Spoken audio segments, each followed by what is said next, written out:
এগুলোর সাথে যারা জড়িত আছেন, এই সব রাজনীতির সাথে যারা জড়িত, এগুলোর থেকে বেরিয়ে ইসলামের দিকে আসুন।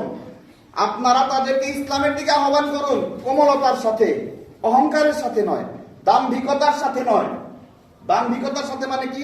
দেখা যায় যে অজুখানায় মুসল্লিরা অজু করছে, ঠিক আছে, আমি নিজে এই ঘটনাগুলো দেখি। অজু করছে মুসল্লিরা, 5 ওয়াক্ত সালাত আদায় করে, নামাজ পড়ে। এমন একজন বেনামাজি বা নামাজ 2-1 ওয়াক্ত পড়ে এবং পড়ে না, কম পড়ে, এরকম লোক পাশ দিয়ে যাচ্ছে। তাকে বলছে নামাজিরা, এই নামাজ পড়ো না কোনা।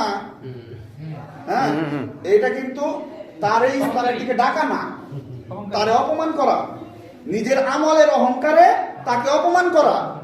আল্লাহ তাআলা এইরকম করে ইসলামের দিকে আহ্বান করতে বলেননি, ঠিক আছে। আবার আমি দেখি যে অনেক নামাজি ব্যক্তি শত্রুতা বেনামাজির সাথে, ঠিক আছে, শত্রুতা।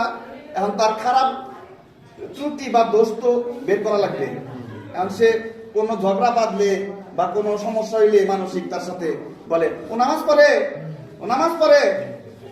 লাস্তা আলাইহিম বিমুসাইতির, আল্লাহ তাআলা তোমাকে জবরদস্তিকারী হিসেবে পাঠাননি, ঠিক আছে।